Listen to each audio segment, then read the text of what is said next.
নমস্কার কৃষক বন্ধুরা, কৃষিবিদ চ্যানেলে আপনাদেরকে আরও একবার স্বাগত জানাই। আজকে আমরা এই ভিডিওতে বোরো ধান সম্পর্কিত তথ্য নিয়ে আলোচনা করব এবং সেই সাথে আপনারা আমাদের হোয়াটসঅ্যাপ গ্রুপ কৃষিবিদ কমিউনিটিতে বোরো ধান সম্পর্কিত যেসব সমস্যার কথা জানিয়েছিলেন সেই সব সমস্যার সমাধান নিয়ে এই ভিডিওতে আমরা আলোচনা করব এবং বোরো ধানের শেষ স্প্রে আপনারা কি করবেন এবং ভালো ফলন পেতে আরও কী অ্যাড করবেন সেই বিষয় নিয়ে আলোচনা করব। তো বন্ধুরা, বেশি দেরি না করে শুরু করা যাক। তো প্রথম যে সমস্যাটা, আপনাদের গাছ ভালো আছে কিন্তু শীষ সব জায়গায় বেরোচ্ছে না। তো এই সমস্যাটা আপনারা আমাদের হোয়াটসঅ্যাপ গ্রুপে জানিয়েছিলেন। তো এই সমস্যাটা যখনই হবে আপনাদের করতে হবে কি, শীষ বেরোনোর আগে আপনার এনপিকে 52-34 4 গ্রাম এবং 2 গ্রাম বোরন জলে গুলে স্প্রে করতে হবে। আর যদি আপনারা আগে জিঙ্ক ব্যবহার করে না থাকেন তাহলে এর সাথে 2 গ্রাম জিঙ্ক ব্যবহার করতে পারেন।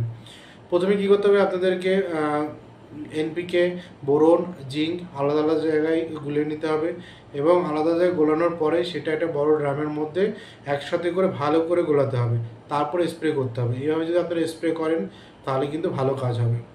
তো প্রতিবারই যখন আপনারা স্প্রে করবেন তখন কিন্তু এই নিয়মটা ফলো করবেন, তাহলে দেখবেন যে কাজ হচ্ছে এবং পুরো মাঠ জুড়েই কিন্তু ফসল আসছে বা শীষ বের হচ্ছে।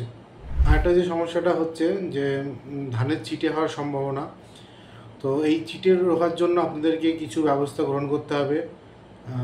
যেমন যদি বলি, প্রথমত আপনারা যখন ধান গাছে শীষ ফুল আসছে তখন কিন্তু কোনো রকম সার, পেস্টিসাইড মানে কীটনাশক বা কোনো ছত্রাকনাশক কিন্তু ব্যবহার করবেন না।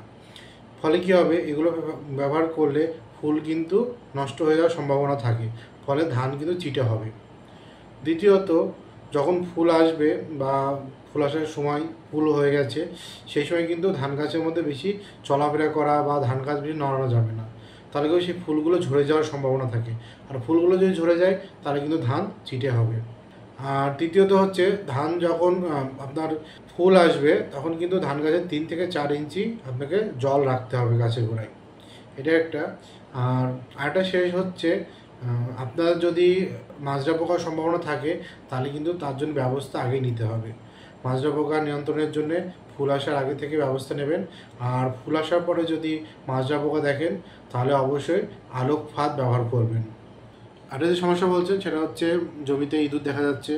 তো এই ইঁদুর নিয়ন্ত্রণের জন্য আপনারা জিঙ্ক ফসফাইড বা থাইমেট 10G ব্যবহার করতে পারেন। এছাড়া জমির বিভিন্ন মাঝে আপনারা টি শেপ করে কিন্তু লাঠি বা কোনো ডাল পুঁতে রাখতে পারেন, ফলে প্যাঁচা বা অন্যান্য পাখি বসে আপনাদের কিন্তু ইঁদুর তারা খেয়ে নিয়ে নিয়ন্ত্রণ করবে। এছাড়া অন্যান্য যে পোকামাকড় সেগুলো কিন্তু পাখিতে নিয়ন্ত্রণ করবে। যে সকল কৃষক বন্ধুরা বাংলাদেশ থেকে দেখছেন তাদের জন্য বলবো, আপনাদের ওখানে সেমকাপ 50 ইসি বলে একটি ওষুধ পাওয়া যায়, সেটি কিন্তু মাজরা পোকা সহ অন্যান্য ঘাস ফড়িং জাতীয় পোকা নিয়ন্ত্রণে সাহায্য করে। এছাড়া ইঁদুর নিয়ন্ত্রণেও কিন্তু সেটি ব্যবহার করা যায়। তো কৃষক বন্ধুরা, যেটা আপনাদের বলছিলাম যে ধানের বাম্পার ফসল পেতে আপনারা লাস্ট কি স্প্রে করবেন বোরো ধানের ক্ষেত্রে। তো বোরো ধানের ক্ষেত্রে আমরা বলি যে যখন হচ্ছে ধানের সম্পূর্ণ ফুল আসা কমপ্লিট হয়ে গেছে এবং ধানের যে শীষ সেটা হালকা হালকা নুয়ে যাচ্ছে, এই সময়তে আপনাদের কিন্তু লাস্ট স্প্রেটা করতে হবে। কারণ এই সময় হচ্ছে ধানের দুধ গঠন প্রক্রিয়া শুরু হয় আর তার জন্য গাছের পুষ্টি উপাদান দরকার হয়। তো ধানের পুষ্টি দেওয়ার জন্য আমরা এনপিকে 0050 প্রতি লিটার জলে 4 গ্রাম করে ব্যবহার করব। সেই সাথে আমরা এর মধ্যে অ্যামাইনো অ্যাসিডযুক্ত পিজিআর ব্যবহার করতে পারি। তো সেই ক্ষেত্রে সিনজেন্থা কোম্পানির কোয়েন্টিস আমরা প্রতি লিটার জলে 2 ml করে ব্যবহার করব। এর ফলে কী হবে যে গাছের দানার বৃদ্ধি, আকার বৃদ্ধি এবং পরিপক্কতা এবং ওজন কিন্তু বৃদ্ধি হতে সাহায্য করবে। এছাড়া আপনারা যদি সালফার দিতে চান, সালফার হচ্ছে ধানের মধ্যে অ্যামাইনো অ্যাসিড সৃষ্টি করে, ফলে ধানের ওজন বাড়ে এবং পরিপক্কতা বৃদ্ধিতে সাহায্য করে। তো সেই ক্ষেত্রে আপনারা সিনজেন্থা কোম্পানির থিওনিউট্রি ব্যবহার করতে পারেন, প্রতি লিটার জলে 1 ml করে ব্যবহার করতে পারেন। এছাড়া আরেকটা জিনিস যেটা আমি বলবো ইম্পর্টেন্ট, সেটা হচ্ছে ধানের পতাকা পাতা। ধানের পতাকা পাতা হচ্ছে সালোক সংশ্লেষণের মাধ্যমে সমস্ত খাদ্য উপাদান কিন্তু ধানের মধ্যে প্রবাহিত করতে শীষে দেয়। তার জন্য আমাদেরকে ধানের যে পতাকা পাতা সেটার কিন্তু বিশেষভাবে যত্ন নিতে হবে।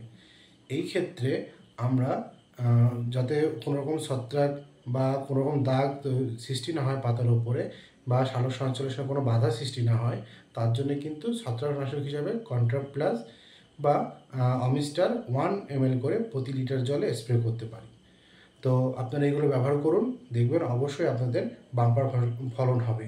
কারণ এই স্প্রেটা আপনাদের ধানের ওজন বৃদ্ধি, পরিপক্কতা এবং পুষ্টির জন্য কিন্তু গুরুত্বপূর্ণ। তো কৃষক বন্ধুরা, আজকের ভিডিও এখানেই শেষ করছি। তবে ভিডিও শেষ করার আগে আপনাদেরকে একটি সুখবর দিতে চাই। কৃষিবিরের পক্ষ থেকে আমরা একটি অ্যাপস তৈরি করেছি। সেই অ্যাপসে আপনারা কৃষি সংক্রান্ত সমস্ত বিষয় সম্বন্ধে জানতে পারবেন। তো সেই অ্যাপসে আপনাদের জন্য কি থাকছে, কীভাবে সেই অ্যাপসটা চলবে, সেই অ্যাপসে কী কী আছে, আপনারা কী কী সুযোগ সুবিধা পাবেন, সেই যাবতীয় তথ্য নিয়ে আমাদের একটি ভিডিও তৈরি করা আছে। ডেসক্রিপশন বক্সে সেই ভিডিওর লিঙ্ক দেওয়া আছে, আপনারা সেই লিঙ্কে যেয়ে দেখুন, তাহলে আপনারা বুঝতে পারবেন যে আপনাদের জন্য কী কী সুযোগ সুবিধা থাকছে। এছাড়া আপনাদের যে কোনো সমস্যার জন্য আপনারা আমাদেরকে হোয়াটসঅ্যাপ করুন, আমাদের হোয়াটসঅ্যাপ গ্রুপে যুক্ত হন, আমাদের হোয়াটসঅ্যাপ গ্রুপ কৃষিবির কমিউনিটিতে।